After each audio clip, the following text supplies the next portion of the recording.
Paname. Ici c'est Paname. Ici c'est Paname. Ici c'est Paname. J'ai la tronche du parigot, le cœur qui palpite. On chante, on crie, Paris est magique. Le rouge, le bleu, fier de nos couleurs. Le parc en feu, ressens-tu la ferveur? Yo, salutations mes humains, c'est OP, j'espère que vous allez bien et bienvenue sur la chaîne. Bon début de semaine à toutes et à tous. Nouvelle vidéo info mercato, on va réagir à l'actualité de nos rouges et bleus et notamment côté départ, puisque c'est vrai que côté arrivée c'est un peu le calme plat, mais côté départ on entend des choses par-ci par-là et on va en discuter dans cette vidéo. Avant toute chose, on s'abonne à la chaîne si ce n'est toujours pas fait. La petite clochette à côté, on clique dessus pour les notifications, le référencement. On met son plus beau pouce bleu et on lâche son petit commentaire. Sans plus attendre, le premier dossier, Manuel Ugarte.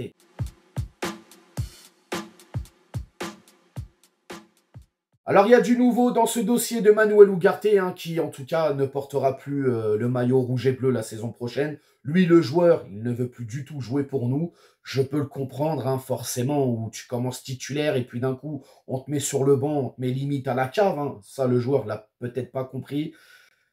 Moi, personnellement, c'est un gâchis. Manuel Ugarte, pas tant sur le prix qu'on l'a acheté, les gars, mais le profil. Je pense qu'un profil comme ça nous aurait fait encore beaucoup de bien au milieu de terrain, on n'en a pas. Mais voilà, il ne rentre pas dans les plans de Luis Enrique. Et qui de mieux que Luis Enrique?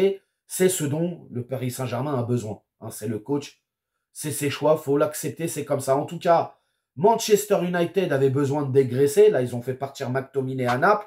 Donc, ils ont fait de leur priorité au milieu de terrain Manuel Ugarte. Lui, Manuel Ugarte veut rejoindre les Red Devils.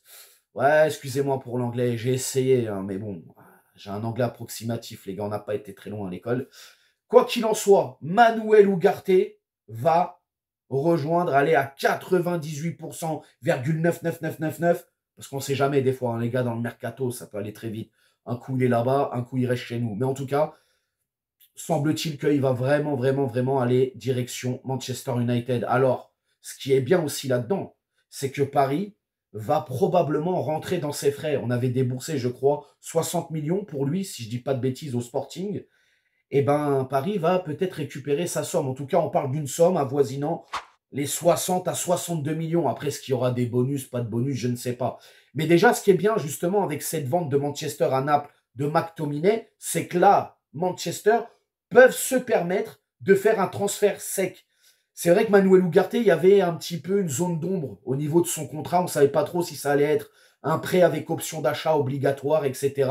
ou un prêt sec. On ne savait pas trop. Là, semble-t-il, en tout cas, des dernières infos qu'il y a, notamment de Fabrizio Romano, etc., le joueur pourrait rejoindre Manchester United dans un transfert sec, c'est-à-dire Paris va récupérer du cash. Et ça, c'est très bien. Maintenant, je reviens un petit peu sur le joueur. Ouais, c'est du gâchis, parce que voilà, il est arrivé, ça fait à peine un an, et on a vu de belles choses, et puis directement mis sur le côté. Ouais, moi, je reste encore persuadé que voilà, son profil nous aurait fait du bien au milieu de terrain. Mais bon, c'est comme ça, les gars, il faut l'accepter. En tout cas, même si pour l'instant, rien n'est signé, mais comme je te l'ai dit, c'est pratiquement fait, on va quand même lui souhaiter bonne chance dans cette nouvelle aventure. Et puis c'est là aussi où tu vois le joueur, il a la dalle parce que Manchester United, aucune Coupe d'Europe cette saison, rien du tout. Et il veut quand même y aller. Donc c'est là où tu vois quand même le joueur, je pense qu'il a vraiment... Il doit y avoir une cassure en tout cas entre lui et le Paris Saint-Germain. Donc voilà. On lui souhaite bonne chance et puis bon courage pour la suite, Manuel.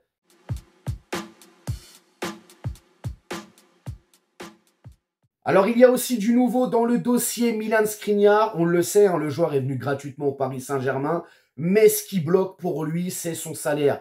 Il a un salaire énorme et c'est très compliqué pour le Paris Saint-Germain de pouvoir vendre son défenseur. Alors, pour moi, c'est une erreur de casting, malheureusement, Milan Skriniar, puisque je reste persuadé que c'est un défenseur qui a énormément de qualité. Tu ne peux pas être à un moment donné le meilleur défenseur de Serie A et du jour au lendemain de devenir nul. C'est pas possible, ça n'existe pas. C'est juste qu'il n'est pas fait pour le jeu qui est prôné par Luis Enrique au Paris Saint-Germain. Tout simplement. On l'a vu, Milan Skriniar, là où on a kiffé Milan Skriniar, c'est quoi? C'est des défenses bloc bas. Il jouait à 3 derrière, tout de suite dans l'anticipation, etc. Forcément, tu n'as pas besoin de courir. Tes milieux, ils font déjà le boulot. Dans cette défense où il était à l'Inter, il était monstrueux et on voyait toutes ses qualités athlétiques, etc., etc. À Paris, c'est autre chose. Déjà, tu joues dans un bloc haut, tu es souvent dans la moitié de terrain adverse. Il y a un boulevard entre toi et ton goal. Hein. À un moment donné, si tu te manges une soufflante par un attaquant adverse, c'est compliqué pour Milan Skriniar. Bref, quoi qu'il en soit, on en apprend un petit peu plus. On le sait déjà, il ne rentre plus du tout dans les plans du PSG, ni dans les plans de Luis Enrique. Et à moins qu'il reste à Paris et qu'il se mange des petites miettes de temps de jeu, il va plus ou moins souvent végéter sur le banc. Je vous le dis, les gars, ça c'est du gâchis. Tu ne peux pas payer un mec énormément comme ça pour qu'il végète sur le banc. C'est plus possible, il faut arrêter avec ça. Maintenant, y a-t-il des prétendants pour Milan Skriniar? Bah, semble-t-il que oui. On apprend dans l'émission sur YouTube de Fabrizio Romano, une émission qui fait un live, qu'il anime, on apprend que des clubs de Serie A sont plutôt intéressés par le défenseur parisien, notamment le Napoli et notamment la Juventus. Bon, après, c'est des clubs, on le sait, financièrement, c'est un peu compliqué, hein, surtout au niveau du salaire. On nous a même dit à un moment donné dans cette émission de Fabrizio Romano, un intervenant, je crois, qui a dit qu'il y avait eu un appel entre Conte et Milan Skriniar, et ça discute. Maintenant, on le sait, Paris, avec le Napoli, c'est un petit peu compliqué, notamment sur un dossier, et on va en parler en fin de vidéo, justement, le dossier Osimhen. La Juventus, bon, ils se sont quand même délestés d'un gros salaire, là, Rabiot, parce que Rabiot est toujours libre, agent libre, il n'a toujours pas trouvé de club. En tout cas, Rabiot n'est plus à la Juve, donc il y a de l'argent, mais est-ce que c'est suffisant pour payer le salaire de Milan Skriniar? Je ne sais pas. En tout cas, lui, le joueur, il ne jouera pas. Ça va être compliqué pour lui. Donc, soit il fait un effort financier et il baisse son salaire pour pouvoir faciliter à un moment donné son départ, ou soit ça va devenir compliqué et on va se le coltiner toute la saison prochaine. Je ne sais pas en tout cas, mais il y a des avancées sur le dossier Milan Skriniar. Et comme l'a dit Fabrizio Romano, attention, on n'est pas à l'abri d'une surprise en fin de mercato où Milan Skriniar pourrait faire son grand retour en Serie A. Je ne sais pas ce que vous en pensez de tout ça, vous me direz dans les commentaires.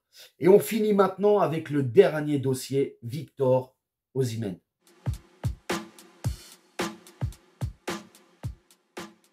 Alors là, les gars, on va dire les termes. C'est inadmissible ce qui se passe. Sincèrement, c'est inadmissible. On a un club comme Naples, où on a voulu aller acheter Osimhen. Osimhen veut venir à Paris. Il a déjà un accord avec Luis Campos, avec le PSG. De Laurentiis vient nous casser les bonbons avec sa clause libératoire à 130 millions. C'est soit ça, soit rien. Et là, on apprend qu'un club saoudien, Al Ahly, vient, propose 65 millions et De Laurentiis donne son accord.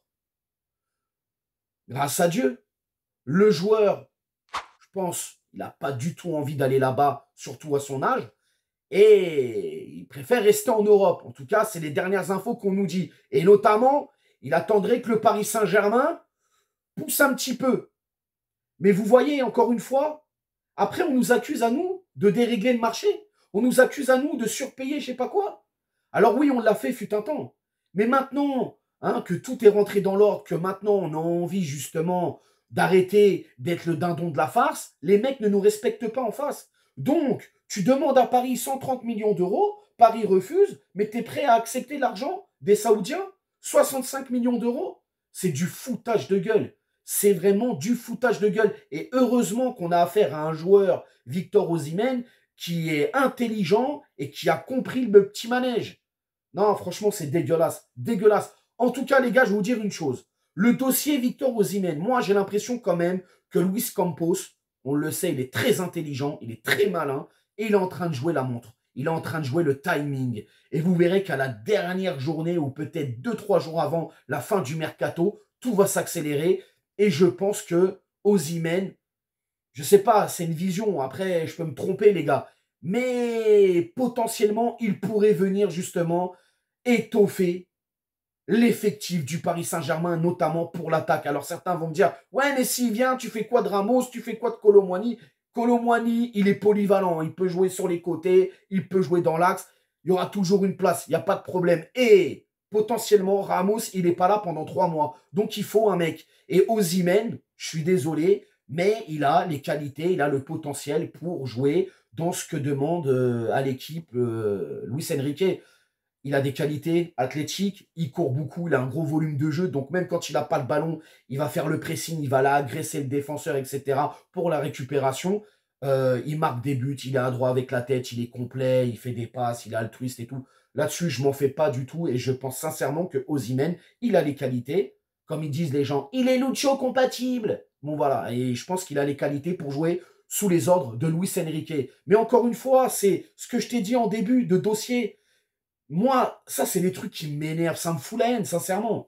Il y a un moment donné, si on ne nous respecte plus et on ne nous respecte pas, notamment ce que vient de faire De Laurentiis, on arrête. On arrête avec ces gens-là. Faut arrêter avec ces gens-là. Faut arrêter de leur donner l'heure, tout simplement. Mais je pense que ça sent bon pour Osimhen. Après, peut-être que Osimhen, derrière, il pourra accepter d'aller en Arabie Saoudite parce que le salaire, il va être plus conséquent, etc., etc. On n'est pas à l'abri, les gars. Mais en tout cas, là, selon les dernières infos en Italie, ils disent que le joueur n'est pas très enchanté d'aller en Arabie Saoudite. Lui, il veut rester en Europe, il veut jouer la Coupe d'Europe, etc. et tout. Et le seul club, là, potentiellement, qui le veut, et lui, le club qu'il a envie de porter, justement, les couleurs, c'est le Paris Saint-Germain. Donc, faisons le forcing. Maintenant, à combien? Bah, je me dis, si les Saoudiens, ils proposent 65, eh ben, on va proposer 70. Et on verra bien. Si on propose 70, ils ne refusent pas normalement. Il a trouvé un accord avec des Saoudiens. Pourquoi il ne trouverait pas un accord avec Paris à hauteur de 70 hein? Même 80, ce serait cadeau. Je ne sais pas ce que vous en pensez de ce dossier, mais sincèrement, moi, ça m'a gonflé. Ce que j'ai vu là, c'est un manque de respect pour moi. Vraiment, vraiment, vraiment. Donc voilà, les gars. C'est un peu les 3 dossiers dont j'avais envie d'en parler avec vous. Vous allez me dire, bien évidemment, en commentaire, comment vous sentez tout ça, les gars. N'hésitez pas à vous abonner, partager, liker. Et on s'attrape dans la semaine pour une toute nouvelle vidéo. Actualité, mercato. Et bien évidemment, on s'attrapera surtout pour l'avant-match face à Lille. Où là, ça va être un premier gros test pour nos Parisiens. Bref, prenez soin de vous et surtout, passez une bonne journée. Ciao. Nique sa mère, les footix, c'est du test que j'incarne. Paris capitale et la Liga capitule. On voit toute ton équipe face à Navas, c'est ridicule. Je suis dans une école 90.